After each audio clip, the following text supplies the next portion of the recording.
നമ്മൾ ജീവിക്കുന്ന ഈ ആധുനിക കാലഘട്ടത്തിൻ്റെ കുറേ പ്രത്യേകതകൾ നമുക്ക് ചൂണ്ടിക്കാണിക്കാൻ പറ്റും. നമ്മൾ ഒരിടത്ത് താമസിക്കാൻ ഉപയോഗിക്കുന്ന വീടുകൾ, കച്ചവട സ്ഥാപനങ്ങൾ, നേതൃസ്ഥാനങ്ങൾ, നമ്മൾ ചെയ്യുന്ന പലതരം ആക്ടിവിറ്റീസ്, സാങ്കേതികവിദ്യ, വ്യവസായം, ഇങ്ങനെ ഒരുപാട് കാര്യങ്ങളുണ്ട്. ഇന്ന് ഇതെല്ലാം നമ്മുടെ ആധുനിക ജീവിതത്തിൻ്റെ ഉൾച്ചേർക്കപ്പെട്ട ഭാഗമാണെങ്കിലും മനുഷ്യ ചരിത്രം നോക്കിക്കഴിഞ്ഞാൽ 95% മനുഷ്യ ചരിത്രത്തിൻ്റെ ആദ്യ 95% ഇതൊന്നും നമുക്ക് ആവശ്യമേ ഇല്ലായിരുന്നു. ഇതൊന്നും അന്ന് കണ്ടെത്തിയില്ല എന്നല്ല പറയുന്നത്, കണ്ടെത്തേണ്ട ആവശ്യം തന്നെ നമുക്കില്ലായിരുന്നു. ഇന്നത്തെ ആധുനിക കാലഘട്ടത്തിലെ പല അടിസ്ഥാന ആശയങ്ങളും സത്യത്തിൽ നമുക്ക് നമ്മുടെ ചരിത്രത്തിൽ നല്ലൊരു പങ്കും ആവശ്യമില്ലാതിരുന്നതിന് ഒരു കാരണമുണ്ട്. ആ കാരണം കൊണ്ടാണ് ഇന്ന് ഇതൊക്കെ നിലനിൽക്കുന്നതും ആവശ്യമായി വന്നതും. എന്താണ് ആ കാരണം? അത് കൃഷിയാണ്. കൃഷിയുടെ കണ്ടെത്തൽ, അഗ്രികൾച്ചറിൻ്റെ കണ്ടെത്തലാണ് നമ്മളുടെ ഇന്നത്തെ ആധുനിക കാലഘട്ടത്തെ തന്നെ ഷേപ്പ് ചെയ്തിരിക്കുന്നതെന്ന് പറയാൻ പറ്റും. അതിലേക്കാണ് നമ്മൾ ഇന്ന് നോക്കാൻ പോകുന്നത്. എന്തൊക്കെയാണ് ഈ കൃഷി കാരണം നമ്മുടെ ജീവിതത്തിലേക്ക് വന്ന ഈ വളരെ പുതിയതായിട്ടുള്ള പ്രത്യേകതകൾ? അത് മനസ്സിലാക്കണമെന്നുണ്ടെങ്കിൽ കൃഷിക്ക് മുമ്പ് മനുഷ്യരെങ്ങനെയാണ് ജീവിച്ചിരുന്നത് എന്ന് നമ്മളൊന്ന് നോക്കണം. അന്നത്തെ ജീവിതശൈലി നമ്മൾ ഇന്ന് വിളിക്കുന്നത് ഹണ്ടർ ഗ്യാദറർ ലൈഫ് സ്റ്റൈൽ എന്നാണ്, അല്ലെങ്കിൽ ഫൊറേജർ ലൈഫ് സ്റ്റൈൽ എന്നാണ്. അതായത് കൃഷിക്ക് മുമ്പ് മനുഷ്യർ, ഇന്നും നമ്മളിത് പറയുമ്പോഴും ഭൂമിയുടെ പല ഭാഗങ്ങളിലും ഈ കൃഷി എങ്ങനെയാണ് ചെയ്യേണ്ടത് എന്നറിയാത്ത, കൃഷി വികസിപ്പിച്ചിട്ടില്ലാത്ത മനുഷ്യർ ജീവിക്കുന്നുണ്ട്. അവരും ഈ പറയുന്ന ഹണ്ടർ ഗ്യാദറർ ലൈഫ് സ്റ്റൈലാണ് ജീവിക്കുന്നത്. ഈ ലൈഫ് സ്റ്റൈലിൻ്റെ പ്രത്യേകത, ഇത് ഒരിടത്ത് സ്ഥിരതാമസമാക്കിക്കൊണ്ടിട്ടുള്ള ജീവിത രീതി അല്ല. പകരം നമ്മൾ വേട്ടയാടിയും കിട്ടുന്ന ഭക്ഷണങ്ങൾ പെറുക്കി തിന്നുമാണ് അതിജീവനം സാധ്യമാക്കുന്നത്. ഈ ഹണ്ടർ ഗ്യാദറർ ലൈഫ് സ്റ്റൈലിൽ നിന്നും കൃഷിക്കാരായി മാറുമ്പോൾ എന്തൊക്കെ മാറ്റങ്ങളാണ് നമുക്ക് വേണ്ടി വരുന്നത്? വളരെ അടിസ്ഥാനപരമായിട്ടുള്ള ആവശ്യം, നമ്മൾ ഈ ചെടികളിൽ ഡിപ്പെൻഡ് ചെയ്യാൻ തുടങ്ങുന്നു എന്നുള്ളതാണ്. അവിടുത്തെ മറ്റൊരു പ്രധാനപ്പെട്ട പ്രശ്നം, ചെടികൾ നമ്മളോടൊപ്പം വരില്ലല്ലോ. ചെടികൾക്ക് ചലനമില്ല. അവർ എവിടെയാണോ നിൽക്കുന്നത് അവിടെ തന്നെ നമ്മൾ നിൽക്കണം. അപ്പോൾ ഹണ്ടർ ഗ്യാദറർ ലൈഫ് സ്റ്റൈലിൻ്റെ പ്രത്യേകത കോൺസ്റ്റൻറ്റ് മൊബിലിറ്റി ആയിരുന്നു. അതായത് എപ്പോഴും സഞ്ചരിച്ചുകൊണ്ടിരിക്കണം. അങ്ങനെ മാത്രമേ നമുക്ക് മറ്റ് ജീവികളെ വേട്ടയാടി കഴിക്കാനോ ഭക്ഷണ പദാർത്ഥങ്ങൾ കണ്ടെത്തി സ്വന്തമാക്കാനോ ഒക്കെ സാധിക്കൂ. അപ്പോൾ എപ്പോഴും ഈ കൂടും കുടുക്കും എടുത്തുകൊണ്ട് പോകുക എന്നൊരു പ്രയോഗത്തെ ഓർമ്മിപ്പിക്കുന്ന രീതിയിൽ നമ്മളിങ്ങനെ ചലിച്ചുകൊണ്ടിരിക്കും, ഒരിടത്ത് സ്ഥിരമായിട്ട് നിൽക്കില്ല. കൃഷി എന്ന് പറയുമ്പോൾ അടിസ്ഥാനപരമായിട്ട് നമ്മൾ ചെടികളെ വലിയ തോതിൽ മെരുക്കി നമ്മളോടൊപ്പം വളർത്തുകയാണ് ചെയ്യുന്നത്. കാരണം അവയിൽ നിന്നാണ് നമ്മൾ ഭക്ഷണം കണ്ടെത്താൻ ഉദ്ദേശിക്കുന്നത്. ഈ ചെടികൾ ചലിക്കാത്തത് കൊണ്ട് നമുക്കും ചലിക്കാൻ പറ്റില്ല. ഇതാണ് ഇന്നത്തെ നമ്മുടെ ആധുനിക കാലഘട്ടത്തിലെ മിക്ക പ്രത്യേകതകൾക്കും കാരണമായി തീർന്നത് എന്ന് നമ്മളൊന്ന് പരിശോധിച്ചാൽ മനസ്സിലാവും. നമുക്ക് ഓരോരോ കാര്യങ്ങളായിട്ട് പരിഗണിക്കാം. ആദ്യത്തെ ആസ്പെക്റ്റ് എന്ന് പറയുന്നത് നമ്മുടെ വീട്, സമൂഹം, നഗരം തുടങ്ങിയവയാണ്. നമ്മൾ ഒരിടത്ത് സ്ഥിരതാമസമല്ല എന്നുണ്ടെങ്കിൽ, നമ്മൾ ഹണ്ടർ ഗ്യാദറായിട്ടാണ് ജീവിതം മുന്നോട്ട് കൊണ്ടുവന്നുണ്ടെങ്കിൽ നമുക്ക് ഒരിടത്ത് സ്ഥിരതാമസം അസാധ്യമാണ്. കാരണം ഒരിടത്ത് താമസിച്ചുകൊണ്ട് നിങ്ങൾക്ക് പെറുക്കി തിന്നാൻ കഴിയില്ല, അല്ലെങ്കിൽ നിങ്ങൾക്ക് ഭക്ഷണം ശേഖരിക്കാൻ കഴിയില്ല. ഇത് സീസൺസ് മാറുമ്പോഴും മൃഗങ്ങൾ അങ്ങോട്ടും ഇങ്ങോട്ടും മൈഗ്രേറ്റ് ചെയ്യുമ്പോഴും ഒക്കെ നിങ്ങൾ അതിനനുസരിച്ചിട്ട് ഭക്ഷണം തേടുന്ന പ്രദേശങ്ങൾ മാറ്റേണ്ടതുണ്ട്. അപ്പോൾ ഒരിടത്ത് സ്ഥിരതാമസമാക്കിയാൽ അത് അസാധ്യമായി തീരും. അപ്പോൾ ഒരു സ്ഥലത്ത് സ്ഥിരതാമസമാക്കുമ്പോൾ മാത്രം പ്രസക്തമായിട്ടുള്ള ആശയമാണ് വീട് എന്ന് പറയുന്നത്. അപ്പോൾ നമുക്കൊരു പാർപ്പിടം, നമ്മൾ പാർക്കുന്ന ഇടം പ്രസക്തമാകുന്നത് കൃഷി ചെയ്തതിന് ശേഷം മാത്രമാണ്. നമ്മൾ ഇന്ന് മനസ്സിലാക്കുന്ന ഇന്നത്തെ തെളിവുകളുടെ അടിസ്ഥാനത്തിൽ നമ്മൾ തിരിച്ചറിയുന്നത് ഏതാണ്ട് 12,000 വർഷം മുമ്പാണ് മനുഷ്യർ കൃഷി എന്ന് പറയുന്ന സങ്കേതത്തെ ഗൗരവകരമായിട്ട് വികസിപ്പിച്ചെടുക്കുന്നത്. മനുഷ്യവംശത്തിന് 3 ലക്ഷത്തിൽ പരം വർഷങ്ങളുടെ ചരിത്രമുണ്ട്. ഈ കഴിഞ്ഞ 12,000 വർഷത്തിനിടെ മാത്രമാണ് നമുക്ക് വീട് ആവശ്യമായിട്ട് വന്നത്. അതിനു മുമ്പ് നമുക്ക് വീടിൻ്റെ ആവശ്യമില്ലായിരുന്നു എന്നതാണ് ശ്രദ്ധിക്കേണ്ടത്. അതുപോലെ ഒരിടത്ത് താമസിച്ച് കഴിയുമ്പോഴാണ് നമുക്ക് ഗ്രൂപ്പുകൾ വലുതാക്കാൻ കഴിയുന്നത്. അതായത് ഒരേ സ്ഥലത്ത് തന്നെ ഫലഭൂയിഷ്ടമായിട്ടുള്ള, കൃഷി സാധ്യമായ, വെള്ളം ലഭ്യമായിട്ടുള്ള, പരപ്പുള്ള സമതല പ്രദേശങ്ങളിൽ നമ്മൾ കൃഷി ചെയ്യുമ്പോൾ, വലിയ ഭൂപ്രദേശങ്ങളിൽ കൃഷി ചെയ്യാൻ ശ്രമിക്കുമ്പോൾ നമുക്ക് വലിയ കൂട്ടങ്ങളായി അതിൻ്റെ പരിസരത്ത് തന്നെ ജീവിക്കാൻ കഴിയും. അതിനു മുമ്പുള്ള മനുഷ്യ കൂട്ടങ്ങൾ എന്ന് പറയുന്നത് 30 50 എന്തായാലും 100-ൽ താഴെ ചെറിയ സംഖ്യ മാത്രമുള്ള അംഗസംഖ്യയുള്ള കൂട്ടങ്ങളായിരുന്നു. ഈ ചെറു സംഘങ്ങളിൽ തന്നെ ആളുകൾ പരസ്പരം ബന്ധുക്കളോ വളരെ അടുത്ത സുഹൃത്തുക്കളോ ഒക്കെ ആയിരിക്കും. അപ്പോൾ ഈ അപരിചിതരുമായിട്ട് ഡീൽ ചെയ്യേണ്ടി വരിക എന്ന് പറയുന്നത് അന്നൊരു അവസ്ഥയേ അല്ല, അന്ന് അങ്ങനെ ഒരു പരിപാടി ഇല്ല. എന്നാൽ വലിയ സംഘങ്ങളായിട്ട് മാറുമ്പോഴാണ് ഇത്തരം അപരിചിതത്വം വരുന്നത്. കാരണം വലിയ സംഘങ്ങളിലാകുമ്പോൾ എല്ലാവരും നമ്മുടെ ബന്ധുക്കളാകുക സാധ്യമല്ല, എല്ലാവരും നമ്മുടെ അടുത്ത സുഹൃത്തുക്കളാകുക സാധ്യമല്ല. അപ്പോൾ ഈ ഡെൻസായിട്ടുള്ള ആളുകൾ തിങ്ങിപ്പാർക്കുക എന്ന് പറയുന്ന അവസ്ഥ വരുന്നത് കൃഷി കണ്ടുപിടിച്ചതിന് ശേഷമാണ്. അങ്ങനെയാണ് കമ്മ്യൂണിറ്റികൾ ഉണ്ടാകുന്നത്. അപ്പോൾ കൃഷി സ്ഥലങ്ങളെ ചുറ്റിപ്പറ്റി എല്ലാവരും കൃഷിയുമായിട്ട് ബന്ധപ്പെട്ട് ജീവിക്കുമ്പോൾ അവിടെ തന്നെ എല്ലാവരും സ്ഥിരതാമസമാക്കേണ്ടി വരും. അങ്ങനെ വലിയ സമൂഹങ്ങൾ ഉണ്ടാകുന്നു. ഇനി ഈ കൃഷിയുമായിട്ട് ബന്ധപ്പെട്ട സംഗതികൾ പരസ്പരം കൈമാറാനും ഒക്കെ ആയിട്ടാണ് പലപ്പോഴും മാർക്കറ്റുകൾ, ചന്തകൾ പോലുള്ള സ്ഥലങ്ങൾ ഉണ്ടാകുന്നത്. അവിടെയാണ് വലിയ നഗരങ്ങൾ ഉണ്ടാകുന്നത്. കൃഷിസ്ഥലങ്ങൾ എന്ന് പറയുന്നത് എപ്പോഴും വലിയ ഭൂപ്രദേശം നമുക്ക് കൃഷിക്കായിട്ട് വേണ്ടി വരും എന്നുള്ളത് കൊണ്ട് തന്നെ അവിടെ ഈ പോപ്പുലേഷൻ ഡെൻസിറ്റിക്ക് ഒരു പരിധിക്കപ്പുറം കൂടാൻ കഴിയില്ല. കാരണം അവിടെ എന്തായാലും നമുക്ക് കുറച്ച് ലാൻഡ് വേണ്ടി വരും. പക്ഷേ ഈ ട്രേഡുമായിട്ട് ബന്ധപ്പെട്ട്, കച്ചവടമായിട്ട് ബന്ധപ്പെട്ടുള്ള സ്ഥലങ്ങൾ അങ്ങനെ വലിയ ഭൂപ്രദേശങ്ങളുടെ ആവശ്യമില്ല. പകരം ചെറിയ പ്രദേശങ്ങളിൽ ഒരുപാട് ആളുകൾ ഒരുമിച്ച് എത്തേണ്ട അവസ്ഥ വരും. അങ്ങനെയാണ് വലിയ നഗരങ്ങൾ ഉണ്ടാകുന്നത്. അപ്പോൾ നമ്മൾ നോക്കിക്കഴിഞ്ഞാൽ ഈ കൃഷിയാണ് ഈ രീതിയിലുള്ള സാമൂഹിക ക്രമത്തിലേക്ക് നമ്മളെ നിർബന്ധിച്ച് കൊണ്ടെത്തിച്ചത് എന്ന് കാണാൻ പറ്റും.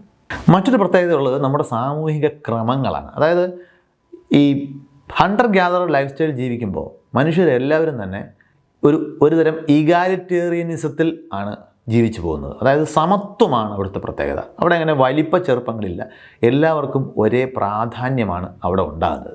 എപ്പോഴാണ് നമുക്ക് സമത്വം ഇല്ലാതെ വരുന്നത്? കുറച്ച് ആളുകൾ മറ്റുള്ളവരെക്കാൾ കൂടുതൽ സമ്പന്നരാകുക, കൂടുതൽ പവർ അവരുടെ കയ്യിലേക്ക് വരിക, ഇങ്ങനെയുള്ള സാഹചര്യങ്ങളിലാണ് ഈ അസമത്വം ഉണ്ടാകുന്നത്. നിങ്ങൾ ഹണ്ടർ ഗ്യാദറായിട്ട് ഉള്ള ലൈഫ് സ്റ്റൈൽ ജീവിക്കുമ്പോൾ എങ്ങനെയാണ് നിങ്ങൾക്ക് വെൽത്ത് ഇങ്ങനെ കൂട്ടി വയ്ക്കാൻ കഴിയുക?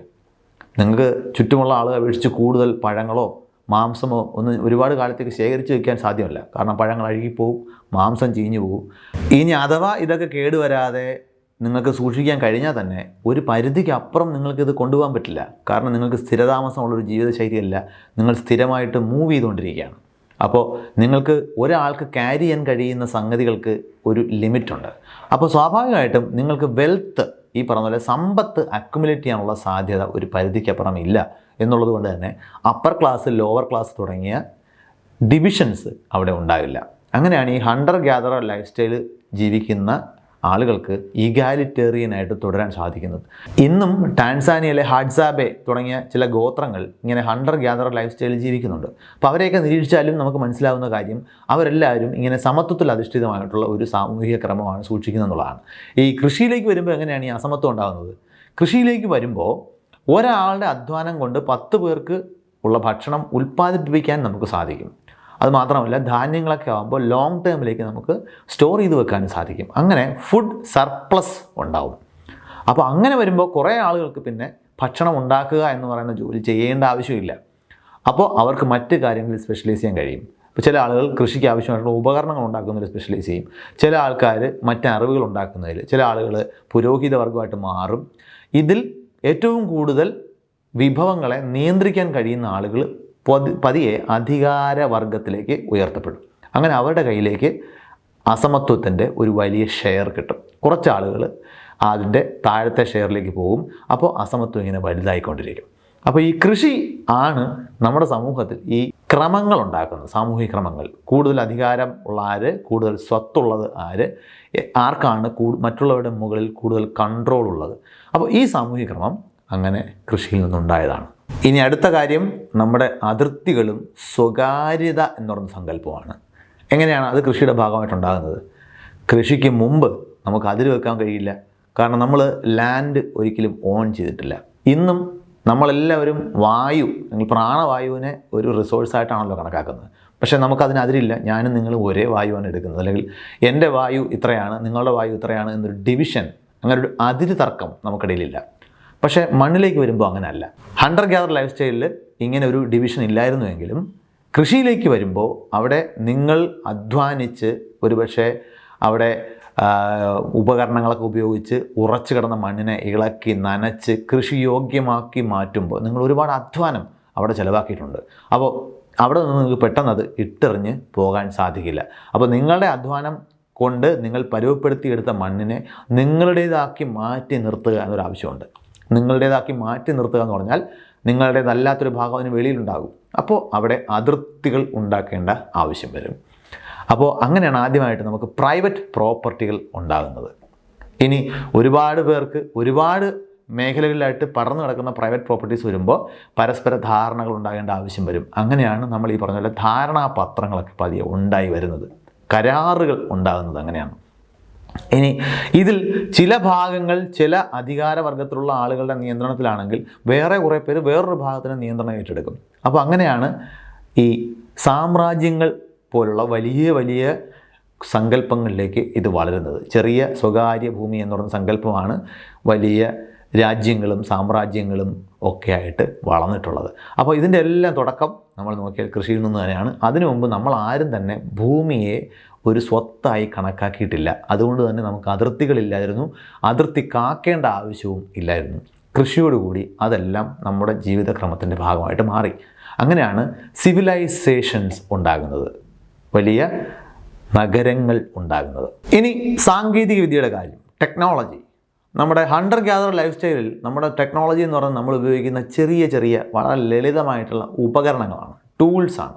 അപ്പോൾ നമുക്ക് എന്തെങ്കിലും ഈ മൃഗങ്ങളുടെ മാംസം മുറിക്കുന്നതിനോ അവയുടെ അസ്ഥി പൊട്ടിച്ച് മജ്ജ എടുക്കുന്നതിനോ എന്തിനെങ്കിലും ആക്രമിച്ച് കീഴ്പ്പെടുത്തുന്നതിനോ മണ്ണ് കുഴിച്ച് കിഴങ്ങ് കണ്ടെത്തുന്നതിനോ ഒക്കെയുള്ള ചെറിയ ചെറിയ പോർട്ടബിളായിട്ടുള്ള ഉപകരണങ്ങളായിരുന്നു അന്ന് ആവശ്യമായിട്ടുള്ളത്. അപ്പോൾ അതുകൊണ്ട് തന്നെ വളരെ മിനിമലിസ്റ്റിക് ആയിരുന്നു അന്നത്തെ നമ്മുടെ സാങ്കേതികവിദ്യ ആവശ്യങ്ങൾ, ടെക്നോളജിക്കൽ നീഡ് എന്ന് പറയുന്നത്. പക്ഷേ കൃഷി വന്നപ്പോൾ അങ്ങനെയല്ല. വലിയ പ്രദേശങ്ങളിൽ നമുക്ക് കൃഷിയോഗ്യമാക്കണം. അപ്പോൾ ഉറച്ചു കിടക്കുന്ന പാറയുള്ള മണ്ണൊക്കെ ആണെങ്കിൽ അതിനെ പൊട്ടിപ്പൊളിച്ചെടുക്കുന്നതിനും ഒക്കെ നമുക്ക് മെഷീനറി ആവശ്യമായിട്ട് വരും. അതിനു മുമ്പ് ഇത്രയും വലിയ മെഷീനറിയുടെ ആവശ്യമില്ല. ഉണ്ടെങ്കിൽ തന്നെ നിങ്ങൾ കോൺസ്റ്റൻറ്റ് മൊബിലിറ്റി ഉള്ളൊരു ജീവിതമായതുകൊണ്ട് തന്നെ ഇതിനെ എപ്പോഴും വഹിച്ചുകൊണ്ട് നടക്കുക എന്ന് പറയുന്നൊരു സംഗതിയും അസാധ്യമായിട്ട് മാറും. കൃഷി അങ്ങനെയല്ല, നിങ്ങൾ സ്ഥിരതാമസമാണ്. വലിയ മെഷീനറികൾ നിങ്ങൾക്ക് ആവശ്യം വരും. കൃഷി ചെയ്യാൻ നിങ്ങൾക്ക് അവിടെ വെള്ളം എത്തിക്കേണ്ടതുണ്ട്. നന്നായി കൃഷി ചെയ്യുന്നതിന്, അതായത് പ്രത്യേകിച്ച് കാർഷികമായിട്ടുള്ള ഉൽപ്പാദനത്തിൻ്റെ അളവ് കൂട്ടാൻ, ഫുഡ് സർപ്ലസിൻ്റെ അളവ് കൂട്ടുന്നതിന് വേണ്ടിയിട്ട് നമുക്ക് കൂടുതൽ മെഷീനറികൾ ആവശ്യമായിട്ട് വരും. അപ്പോൾ ആ മെഷീനറികൾ ഉണ്ടാക്കുക എന്ന് പറയുന്നൊരു അറിവ് വികസിപ്പിക്കേണ്ട ആവശ്യം വരും. അതിനാവശ്യമായിട്ടുള്ള പദാർത്ഥങ്ങൾ ഒരുക്കേണ്ടതുണ്ട്. മെറ്റലർജി പോലുള്ള സങ്കേതങ്ങൾ നമ്മൾ കണ്ടെത്തുകയും ലോഹങ്ങളും ലോഹസങ്കരങ്ങളും ഒക്കെ നമ്മൾ കണ്ടെത്തുകയും ചെയ്യുന്നത് ഈ ഒരു ആവശ്യത്തിന് വേണ്ടിയിട്ടാണ്. അതിന് പുറമെ നേരത്തെ പറഞ്ഞതുപോലെ സ്വകാര്യ സ്വത്ത്, അതിർത്തികൾ, അത് സംരക്ഷിക്കേണ്ട ആവശ്യം ഇങ്ങനെയൊക്കെ വരുമ്പോൾ നിങ്ങൾക്ക് കാവൽക്കാരെ ആവശ്യം വരും. മറ്റൊരാളെ ഡിഫെൻഡ് ചെയ്യുന്നതിന് ആയുധങ്ങൾ ഉണ്ടാക്കേണ്ടി വരും. ഈ ആയുധങ്ങൾ ഉപയോഗിച്ച് നിങ്ങൾക്ക് യുദ്ധങ്ങൾ വേണ്ടി വരും. നമ്മൾ ഇന്നും യുദ്ധത്തെക്കുറിച്ച് സംസാരിച്ചുകൊണ്ടിരിക്കുന്ന ഒരു കാലഘട്ടത്തിൽ നമ്മൾ ആലോചിച്ചാൽ മനസ്സിലാക്കേണ്ടത് ഇങ്ങനെ ടെറിട്ടറികളുടെ പേരിലുള്ള യുദ്ധങ്ങൾ കൃഷി കാരണമാണ് മനുഷ്യ സംസ്കാരത്തിൻ്റെ ഭാഗമായിട്ട് മാറുന്നത്. ഇനി സമ്പദ്ഘടന എന്ന് പറഞ്ഞൊരു സംഗതിയെക്കുറിച്ച് നമ്മൾ ചർച്ച ചെയ്യുന്നുണ്ടല്ലോ. എങ്ങനെയാണ് ഈ സമ്പദ്ഘടനയും സമ്പദ് വ്യവസ്ഥയും ഒക്കെ ഉണ്ടാകുന്നത്? ഹണ്ടർ ഗ്യാദർ ലൈഫ് സ്റ്റൈൽ അങ്ങനെ ഒരു സങ്കല്പത്തിന് അർത്ഥമില്ല. കാരണം നിങ്ങൾക്ക് ഇമ്മീഡിയറ്റ് ആയിട്ട് ആവശ്യമുള്ള കാര്യങ്ങൾ മാത്രമാണ് നിങ്ങളുടെ വിഭവങ്ങൾ. നാളത്തേക്ക് എന്നൊരു സംഗതി ഇല്ല. നിങ്ങളിപ്പോൾ കണ്ടെത്തുന്ന പഴങ്ങൾ നിങ്ങൾക്കിപ്പോൾ കഴിക്കാനുള്ളതാണ്. നിങ്ങളിപ്പോൾ വേട്ടയാടുന്ന ജീവിയെ നിങ്ങൾ ഇപ്പോഴാണ് കഴിക്കാൻ പോകുന്നത്. ഇമ്മീഡിയറ്റ് നീഡാണ്. കൃഷിയിലേക്ക് വരുമ്പോൾ നിങ്ങൾക്ക് കഴിക്കാൻ ആവശ്യമുള്ളതിൽ കൂടുതൽ ഭക്ഷണം നിങ്ങൾ ഉൽപ്പാദിപ്പിക്കുന്നു. അപ്പോൾ അതാണ് നിങ്ങളുടെ ആദ്യത്തെ മൂലധനം. അപ്പോൾ നിങ്ങൾക്ക് ആവശ്യമുള്ളതിൽ, നിങ്ങൾക്ക് ജൈവികമായിട്ട് ബയോളജിക്കലായിട്ട് നിങ്ങൾക്ക് ആവശ്യമുള്ളതിൽ കൂടുതൽ ഭക്ഷണം നിങ്ങൾ ഉൽപ്പാദിപ്പിച്ചു കഴിഞ്ഞാൽ നിങ്ങൾക്കതിനെ ഒരു മൂലധനമാക്കി മാറ്റി ട്രേഡ് ചെയ്യാൻ സാധിക്കും. അപ്പോൾ അത് മറ്റൊരാൾ നിങ്ങൾക്ക് കൃഷിക്ക് ആവശ്യമായിട്ടുള്ളൊരു ഉപകരണം ഉണ്ടാക്കുന്നതിൽ സ്പെഷ്യലൈസ് ചെയ്തിട്ടുള്ള ഒരാളാണെന്നുണ്ടെങ്കിൽ നിങ്ങൾ ഈ ഭക്ഷണം അയാൾക്ക് കൊടുത്തതിന് ശേഷം അതിന് തുല്യമായിട്ടുള്ളൊരു മൂല്യം നിശ്ചയിച്ച് ഒരു ഉപകരണം നിങ്ങൾക്ക് പകരമായിട്ട് കിട്ടുന്നു. അങ്ങനെയാണ് ബാർട്ടർ സംവിധാനം എന്ന് പറഞ്ഞ ആദ്യത്തെ സാമ്പത്തിക ക്രമങ്ങൾ ഉണ്ടായി വരുന്നത്. പിന്നീട് ഇതിനെ കൂടുതൽ സ്റ്റാൻഡർഡൈസേഷൻ എന്ന രീതിയിൽ നമ്മൾ കറൻസിയൊക്കെ ഉണ്ടാക്കി ഒരു പേപ്പറിലേക്ക് നമ്മൾ മൂല്യം ആരോപിക്കാൻ തുടങ്ങി. ഒരു ചെറിയ പേപ്പർ പീസിന് 100 രൂപയെന്നോ 500 രൂപയോ എന്നൊക്കെയുള്ള മൂല്യം ആരോപിക്കുന്ന സംവിധാനത്തിലാണ് നമ്മൾ ഇന്ന് ജീവിക്കുന്നുണ്ടെങ്കിലും ഇതിൻ്റെ തുടക്കം പണ്ട് ആവശ്യത്തിൽ കൂടുതൽ ഭക്ഷണം ഉൽപ്പാദിപ്പിക്കാൻ കഴിഞ്ഞ കൃഷിയിലൂടെ സാധ്യമാക്കിയെടുത്ത മനുഷ്യർ നടത്തി വന്ന ഒരു ക്രമമാണ് എന്ന് കാണാം. ഇനി കൃഷി ആവശ്യമാക്കി തീർത്ത ജീവിതശൈലി മാറ്റങ്ങളുടെ മറ്റൊരു ഡയറക്റ്റ് ബൈ പ്രോഡക്റ്റാണ് നമ്മളുടെ സംസ്കാരവും മതങ്ങൾ പോലുള്ള സങ്കല്പങ്ങളും.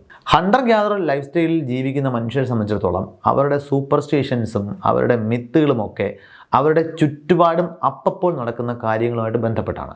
തീർച്ചയായിട്ടും അവർ പ്രകൃതിയോട് കൂടുതൽ അടുത്ത് ജീവിച്ചിരുന്ന ആളുകളാണ്. പ്രകൃതിയെ വളരെ അടുത്തറിയുക എന്ന് പറയുന്നത് അവരുടെ അതിജീവനത്തിന് വളരെ അത്യന്താപേക്ഷിതമായിരുന്നു. ഓരോ സ്പീഷീസിലും പെട്ട ജന്തുക്കളെയും സസ്യങ്ങളെയും ഒക്കെ അവർക്ക് തിരിച്ചറിയേണ്ട ആവശ്യമുണ്ട്. ഇതിലേതാണ് കഴിക്കാൻ സാധിക്കുന്നത്, ഏതാണ് വിഷം, ഇങ്ങനെയുള്ള കാര്യങ്ങൾ തിരിച്ചറിയണം. അപ്പോൾ ഓരോ ജീവിയെയും അതിൻ്റെ സാഹചര്യങ്ങളെയും ഒക്കെ വളരെ വിശദമായിട്ട് മനസ്സിലാക്കിയിരിക്കേണ്ട ആവശ്യം അന്നത്തെ ഓരോ ആളിനും ഓരോ ഇൻഡിവിജ്വലിനും ഉണ്ടായിരുന്നു. അപ്പോൾ അതുകൊണ്ട് തന്നെ ഓരോരുത്തരും അവരുടെ ചുറ്റുപാടുകളെക്കുറിച്ചിട്ടുള്ള അവരുടെ എൻവയോൺമെൻറ്റിനെ സംബന്ധിച്ച് ഒരു എൻസൈക്ലോപീഡിയ ആയിരുന്നു എന്ന് പറയാം. പക്ഷേ കൃഷിയിലേക്ക് വരുമ്പോൾ അതങ്ങനെയല്ല. അവരുടെ ആവശ്യങ്ങൾ ഇമ്മീഡിയറ്റ് അല്ല.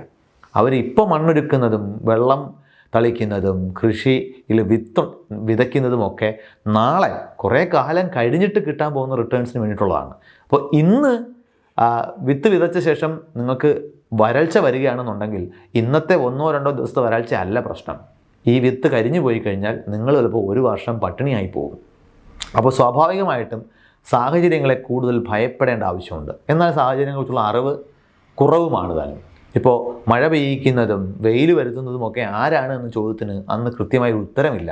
അപ്പോൾ പ്രകൃതിയിൽ കാണുന്ന സൂര്യൻ, ചന്ദ്രൻ തുടങ്ങിയ വായു, തീ ഇങ്ങനെയുള്ള പ്രകൃതി ശക്തികളെ ഒക്കെ അവർ ദൈവഭാവത്തിൽ ആരാധിക്കാൻ തുടങ്ങി. അതിനെ ചുറ്റിപ്പറ്റി കഥകൾ ഉണ്ടാക്കാൻ തുടങ്ങി. അതിനെപ്പറ്റി ആരാധനാക്രമങ്ങൾ ഉണ്ടാക്കിയെടുത്തു. അതിൻ്റെ പേരിലാണ് പിന്നീട് മതങ്ങളും മതപ്രമാണങ്ങളും പുരോഹിതരും ഒക്കെ ഉണ്ടായി വരുന്നത്. അപ്പോൾ നമ്മൾ നോക്കിക്കഴിഞ്ഞാൽ ഈ മതപരമായിട്ടുള്ളതും സാംസ്കാരികവുമായിട്ടുള്ള പല ചരിത്രങ്ങളും ഈ കൃഷിയിൽ നിന്നാണ് തുടങ്ങുന്നതെന്ന് കാണാൻ പറ്റും. കാരണം കൃഷിക്ക് മുമ്പ് ഇതൊന്നും പ്രസക്തമല്ലായിരുന്നു. കൃഷി ആഹാരത്തിന് വേണ്ടിയിട്ടായിരുന്നു എന്ന് പറയുമ്പോഴും മറ്റൊരു പ്രധാനപ്പെട്ട കാര്യം കൂടി ഇവിടെ നമ്മൾ ഓർക്കേണ്ടതുണ്ട്. കൃഷി കണ്ടെത്തുന്നതിന് മുമ്പുള്ള മനുഷ്യൻ്റെ ആഹാരം കുറച്ചുകൂടി വൈവിധ്യമാർന്നായിരുന്നു. 100 കണക്കിന് വ്യത്യസ്തമായിട്ടുള്ള സസ്യങ്ങളെയും മൃഗങ്ങളെയും ഒക്കെ അവർ ആഹാരമാക്കിയിരുന്നു. അങ്ങനെ അവർക്ക് സാധ്യമായിട്ടുള്ള എല്ലാ പോഷകങ്ങളും അവർക്ക് കിട്ടുമായിരുന്നു. നമുക്ക് പലപ്പോഴും കൃഷിയിലൂടെ നമ്മൾ വളരെ അഡ്വാൻസ്ഡ് ആയിട്ടുള്ള എന്തോ ഒരു ഭക്ഷണ രീതിയാണ് വികസിപ്പിച്ചത് എന്ന് തോന്നുമെങ്കിലും ആദ്യ കാലഘട്ടങ്ങളിൽ കൃഷി സത്യത്തിൽ കൂടുതൽ ചലഞ്ചിങ് ആയിരുന്നു.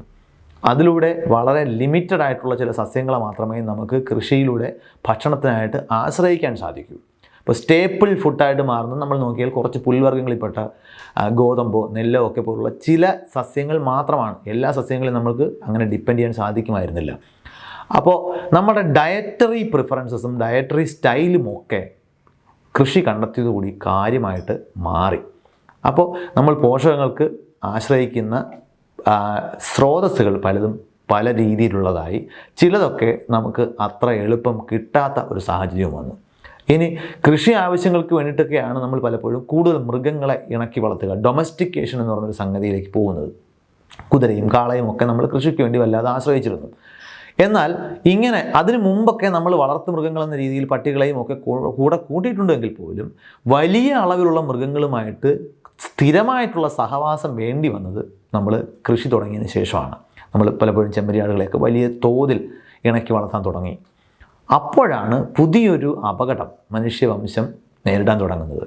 ഈ മൃഗങ്ങളുമായിട്ടുള്ള സ്ഥിരമായിട്ടുള്ള സഹവാസത്തെ തുടർന്ന് മൃഗങ്ങളിൽ നിന്നും ഒരുപാട് സൂക്ഷ്മജീവികൾ മനുഷ്യനിലേക്ക് എത്തിപ്പെട്ടു. സാധാരണഗതിയിൽ മൃഗങ്ങളിൽ മാത്രം ഒതുങ്ങി നിന്നിരുന്ന ഈ സൂക്ഷ്മജീവികൾക്ക് പതിയെ പതിയെ പരിണമിച്ച് മനുഷ്യനെ കൂടി ബാധിക്കാൻ കഴിയുന്ന രീതിയിൽ ഉണ്ടാകാൻ സാധിച്ചു. സൂണോട്ടിക് ഒറിജിൻ എന്നാണ് ഈ പ്രതിഭാസത്തെ നമ്മൾ വിളിക്കുന്നത്.